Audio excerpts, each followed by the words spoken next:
Okay guys, I'm gonna give you a secret to one of the things that have brought up my hamstrings. One thing that I found that really isolated my hamstrings was a cable deadlift. So what I do is put the pulley at the bottom and I'll put a conventional handle here. You can use an easy bar handle. The thing that I like about this is that you're not just pulling up, you're pulling back. So I like to take a few steps back and kind of pull back and get a real squeeze and contraction at the top. Because if you're doing a conventional deadlift or stiff-legged deadlift, the tension kind of releases there from there.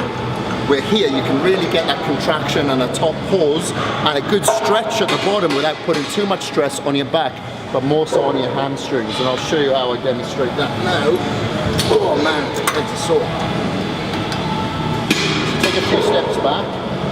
Back is flat, neck is aligned with the back. Lean forward all the way through my hamstrings and up. Pause at the bottom. Squeeze.